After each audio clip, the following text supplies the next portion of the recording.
Stanley here, and welcome back to another Bedrock Edition tutorial for the 1.16 Nether update. Today I'll be showing you how to build a very simple and very efficient iron farm in your Minecraft worlds. Now, one thing that is very important to know about 1.16 iron farms is that they are 10 times faster than previous updates. Not only that, they're actually really simple and very straightforward to build.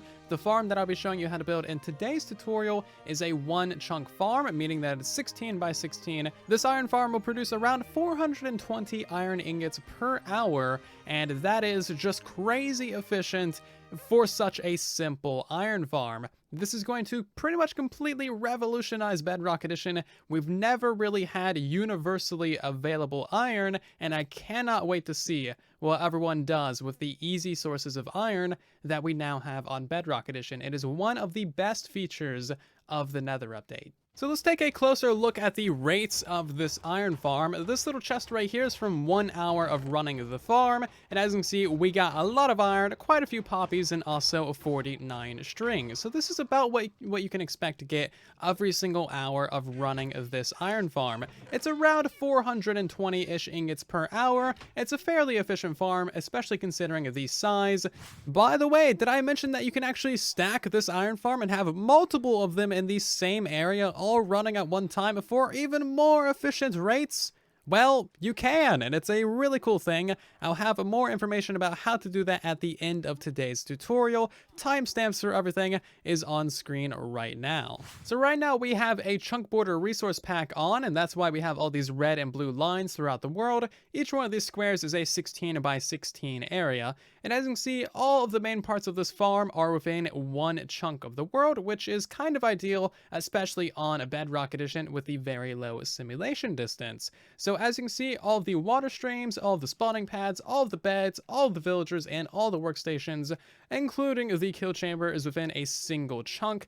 So for you to understand the basics of how this iron farm works, you need to know the 3 basic rules of an iron farm on Bedrock Edition. First of all, you need to have at least 20 beds in your village, you need to have at least 10 villagers in your village, and 75% of your villagers must have worked at their workstation in the previous day. That last rule with the workstations is a brand new one in the 1.16 Nether update, and that is why we have workstations in here. So everything important about this iron farm is happening right here in between the 2 floors, just kind of sandwiched in there. First of all, we have all the beds kind of floating mid-air, just so that we can get golems on the top floor of the farm, and also here on the bottom floor as well, just to give us a lot more spawn spaces for those golems to spawn on. And then you can notice that we have 3 little pods to the sides. These are actually full of your villagers. So we have 1 pod of 8 villagers right there.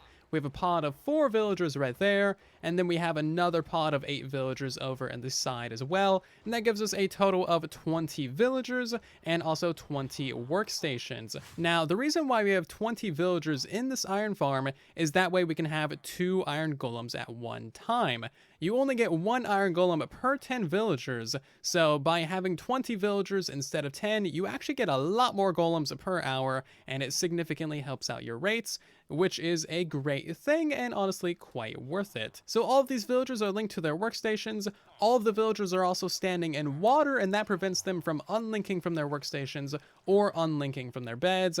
It honestly is a lifesaver kind of mechanic, and it's really going to help you with the build process of this as well. You won't really have to worry about villager linking or bed linking or workstation linking. It's pretty much just going to work. So you might be wondering why we have our villagers split up into 3 different containers, and that is so that they can always access their workstations. As you can see, we have their workstations laid out in a little bit of a cross on all 4 cardinal directions of the villagers. These seem to be the most reliable places for villagers to access their workstations. Technically, they can access them here in the corners as well, or even up an additional level. However, that seems to be a little bit unreliable with them being willing to work. And of course, if they're not willing to work at their workstations, then you might not meet your quota of 75% of your villagers working, and then you won't get iron golems. So I decided to play it safe rather than sorry and split up our containers to have all of the workstations be in the most reliable configuration, which is in the cardinal directions. So it does matter what kind of villager you actually use in your iron farm. So of course our villagers need to work in order to spawn iron golems, and there are 3 different professions that do not work when it's raining or thundering. That would be librarians, fishermen, and farmers. So you cannot use composters, barrels, or lecterns inside of your iron farm because that will significantly reduce your rates whenever it rains.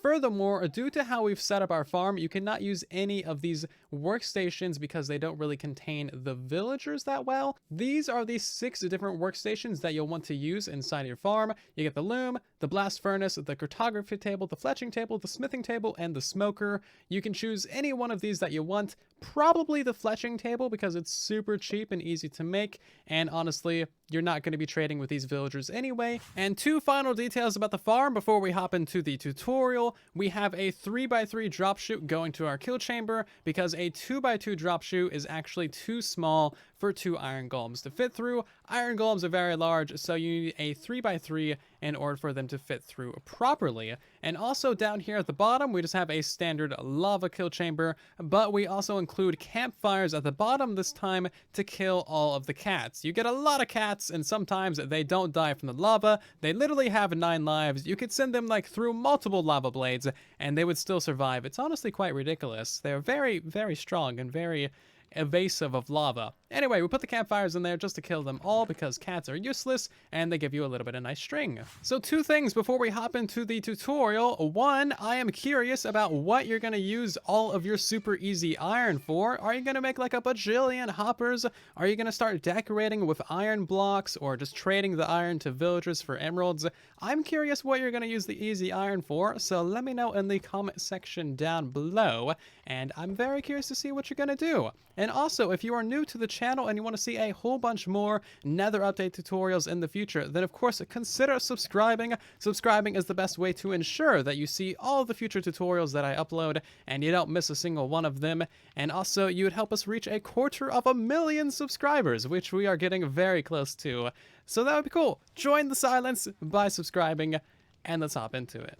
And now we are ready to start construction of our iron farm. So first of all, there's going to be a materials list for this build down in the description of the video, just in case you want to know exactly what materials you need to construct this iron farm. Second of all, you want to mark out a 16 by 16 area in your Minecraft world. Of course, make sure this is chunk aligned. You want your iron farm to be chunk aligned. That way there's no issues with the villagers getting randomly deleted or desyncing from their stuff. If you're not sure of how to find chunk borders, check out the tutorial that I have linked in the upper right and down in the description. Before we start building, you need to make sure that your iron farm is at least 96 blocks away from any other kind of villager tech. This includes villages, villagers, beds, bells, workstations, anything having to do with villagers needs to be at least 96 blocks away. I would say go quite a bit further just to make sure, and this is absolutely imperative. If your iron farm is too close to other villager related tech, it will be broken and it will not work. So we're going to build up the kill chamber first. So go to the very center of your chunk. You should have a 2x2 area, and we're going to turn this into a 3x3 area. It's not going to be centered, and I'm sorry about that. I know it's painful, but it's just going to be what it is. So we need to clear out a 3x3 area, put down at least a double chest, and then put 9 hoppers going into that double chest. You then want to build up by 5 blocks. So 1, 2, 3, 4. And then on the 5th block, this is going to be the very bottom spawning level for our iron farm. So I'm going to go ahead and build this all the way up around our little 3x3 pad. And there we go. That is now built up to the height that it needs to be. And now what you need to do is expand this platform out of solid blocks. You can make this any form of solid block that you like. Stone, cobblestone, stone bricks, whatever you like. Just make sure that it is solid blocks. Slabs will not work. And you want to make this platform 16 by 16. So line it up with the edges of the chunk that you have marked out below. And there we go. We now have a 16 by 16 platform installed. And now what you want to do is you want to go ahead and put a 2 tall wall going all the way around this thing, again out of solid blocks. So just make this going 2 tall all the way on the outside. And there we go. All the walls are now in place. And now what we want to do is we want to mark out three 3x3 areas in the corners of this platform, and that's where our villagers are going to go. So this right here is the front of the farm where we have our double chest, and I'm just going to go for these three corners. So just put down 9 solid blocks in these areas, and then we'll install our villagers shortly. And now it's time to prepare the pods for our villagers. So in each one of your 3x3 areas, you want to replace the middle block with a glass block on the floor, and then just put some glass blocks up on the edges as well. And now we need to collect 20 different villagers for our iron farm. First of all, there's a couple things that you need to know before you go off and go crazy getting different kinds of villagers. You cannot use any babies in your farm. These guys don't link to workstations and don't work, so they won't spawn iron golems. You cannot use any nitwits. Nitwits are the green ones. They don't work. They won't spawn iron golems. You can't have any villagers that have been traded with. These won't work to the workstation that you're probably going to be using, so they're not going to work and they're not going to spawn iron golems. And also, you cannot use any villagers that are part of an existing village. Like this guy is linked to this workstation and a bed somewhere in the world, so he's not going to work as part of our iron farm because he's not going to link to our beds and our new workstations. What you want is this clean vanilla villager. He doesn't have a workstation, he's not linked to anything, it's an adult, and he's never been traded with. You need 20 of these guys. This is exactly what you want for your iron farm. So in total, you want 8 villagers in this cell right here, you want 4 villagers in this cell, and you want 8 villagers in this cell over here. Of course, the easiest way to move villagers around is by using a minecart and rail, so just individually transfer them one by one, and it'll be a pretty easy time. Also, if you're in creative mode, you can just like use spawn eggs. Spawn eggs are fine. And now that all of your villagers are in their cells, what you want to do is go ahead and put a glass block above each and every single one of these cells. That's going to prevent anything from getting into your cells and also prevent your villagers from getting out. And now, one of the trickiest parts of this farm is going to be actually placing a water bucket at the feet of these villagers. So you need to break one of these blocks and then just simply place in a water bucket right there and seal it back up. Now, the water is actually a very, very important part of this farm. This will prevent your villagers from unlinking from their beds, unlinking from their workstations, and overall will make things a lot easier and take a lot of the hassle out of villagers. And now we're going to start installing the beds of our iron farm. So grab yourself some temporary blocks, and we're going to pillar up 3 blocks right here in line with the center drop chute. You can remove the bottom 2, and now we're just going to make a little bit of a ring going all the way around this drop chute. So it should be like that. And now we need to make this ring 2 wide, so just go ahead and put an extra ring all the way around to the outside edge, and it should look a little bit something like that. And now we're going to need ourselves 20 different beds, and I would say make 19 of the beds one color and get one of the bed to be a different color. Now, the first bed that you place down is going to be the actual center of the village, and this can be very, very important to know when it comes to actually stacking this iron farm, so keep that in mind. The first bed that we're going to place down is going to be a yellow one. It can be any color that you want, and now a village has been created, and this right here is the very center of that village. We can now go ahead and start slowly placing down the rest of our beds. Place them down one at a time and make sure that each individual bed gets these green linking particles and that it's actually linking to a villager. If you place down a bed and it does not get these particles, simply break the bed and then place it back down. You want to make sure that every single one of these links to your villagers. And there we go. We have now placed all 20 of our beds in that kind of pattern right there. I went ahead and removed those temporary blocks underneath the beds, and at this point we should start seeing a whole bunch of cats spawn. You can just ignore them. They're annoying and in the way. Now what you need to do is stand in this corner over here where we can see all 3 of the other cells of villagers and just start placing down a workstation one at a time.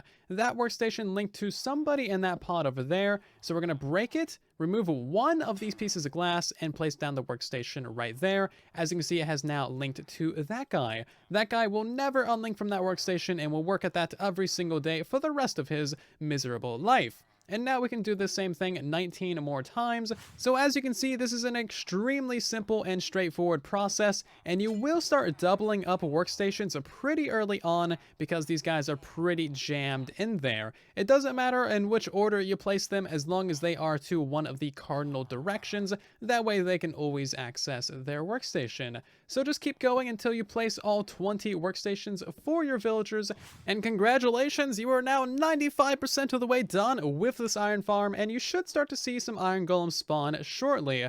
They will be kind of in your way for the time being, but that is not too big of an issue. And there you go. As you can see, we got our first one instantly. Great timing.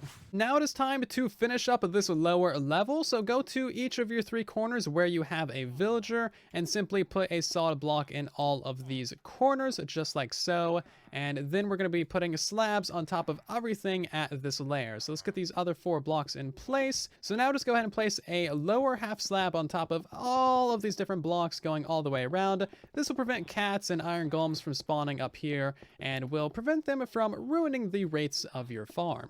And now go ahead and place a piece of glass on top of each one of these different workstations, and then just put 1 torch by these villagers as well. The torch isn't necessary, but I find myself being very paranoid having villagers in the dark, so just put down a little torch and it might prevent some possible mob spawns. And before we fill in the water for this lower layer, we're going to build up the second layer. So the second layer is going to go literally directly above your beds right here, and this is going to be made out of solid blocks as well. Of course, this needs to be a 16 by 16 platform, so just go ahead and fill in this entire thing. Now that that's installed, all you need to do is put a 1 tall wall going all the way around this. In each of the corners, place 3 blocks up like this for our water sources, and then once you have those in place, we need to cover everything in a layer of lower half slabs to prevent iron golem spawns on these edges. And there we go, our second spawning platform is now completely done besides the water. We're now going to head down to the bottom of the farm and finish installing the kill chamber. We didn't install this earlier because it does involve lava, and that is kind of a bad thing to fall into.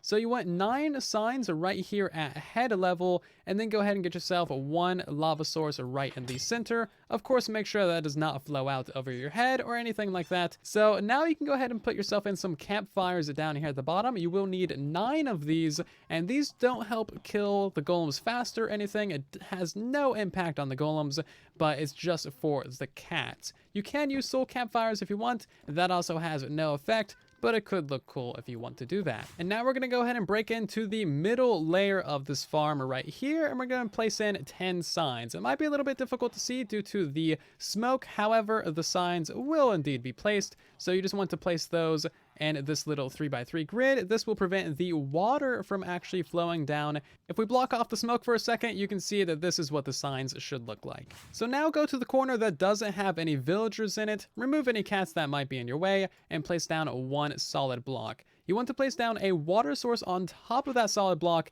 and do not place any water sources right here or right there. You want to skip a block and then fill in water sources going all the way down to this wall, water sources all the way along this wall between those villager cells, and then water sources all the way down this wall between those villager cells. Finish it off on this side with even more water sources, making sure to stop 1 block short of that right there. If you place a water source right there, this entire thing is going to flood and turn into water sources instead of flowing water. Now go up to the top level, and we need to install even more signs. Put 1 right there, and then 3 on top of it like so. 3 on the sides of that one, and then 3 on the opposite side like that as well. Now we can install the water without it flowing down to the lower layers. So you want 1 block on top of that corner bit, skip a block, and then just water sources all the way. Skip a block right here, 1 on top of that, and then flood it all the way to the other side, and do this for all 4 sides. As you can see, it's a lot of water, shouldn't take too long though, and then once you have it done, it should look a little bit something like that. All the golems will now get pushed to the center, and your farm is officially 100% complete. So as you can see, this farm is actually incredibly easy to build, if not a little bit tedious with the villagers, but honestly, everything with villagers is tedious as of the Village and Pillage update. As you can see, we got a ton of iron golems. This thing has not been active for that long, and we already got 23 iron ingots. This farm is going to serve you extremely well in your Minecraft worlds, and I'm very pleased with it. Let me know your thoughts about it in the comment section section down below. Now, this farm is technically stackable. There is some new information floating around the Minecraft community that is very helpful for stacking these farms. So when I'm talking about distances and everything, distances is from the very center of the village, which is the pillow of the first bed that you placed, which is of course a different color because I'm a smart person and I told you to do that because it's very helpful. So if you want to build 2 of these farms in your Minecraft world, they need to be 96 blocks away horizontally. So that is 96 blocks in between the pillow of one farm to the pillow of the next farm. Now, it's actually a little bit shorter if you want to build 2 of these on top of each other. If you want to build 2 of these on top of each other, there needs to be 76 blocks between one pillow to another pillow, which is not too bad. So you can actually get away with building several of these even on a 4-chunk simulation distance. So that's pretty helpful. Now, something else that is incredibly important for you to know if you're trying to stack these farms is that the player, you, have to be within 42 blocks of the actual center of the village vertically for iron golems to spawn. So you can go 42 blocks above that bed right there, or you can go 42 blocks below that bed for iron golems to spawn. If you go 43 blocks, all golem spawns will completely stop. Now, this isn't like a sphere around the bed, it's actually more of a cube. So I've set up a little demonstration to describe how this works to you. So right now I'm exactly 42 blocks above the bed for this iron farm. As you can see, we're getting a ton of different iron golems. I've sped up the game very, very much. And then we have a little command block set up right here to actually tell us how many golems there are. 1 light is 1 golem, 2 light is 2 golems. So as you can see, we can actually go quite far away and then we'll still get iron golems in our farm. As you can see, the spawning of iron golems is not impacted by the spawning or despawning spheres of a Bedrock Edition, so we can go several chunks away. We're actually as far away from that iron farm as we can be before it's unloaded, and we're still getting iron golems to spawn. Now, we can't go a single block higher because all iron golem spawns will stop. That means that we can have 4 iron farms on all sides of you and stack them as well. So you can very easily have 8 iron farms within a 4-chunk simulation distance. Just by knowing the distances required, you should be able to build these relatively easily in your Minecraft worlds if you are familiar with iron farm stacking. If you have any questions, comments, or concerns about today's Bedrock Edition tutorial, then of course let me know in the comment section down below. I'm always trying to help you guys out as best as I possibly can. Also, if you did enjoy today's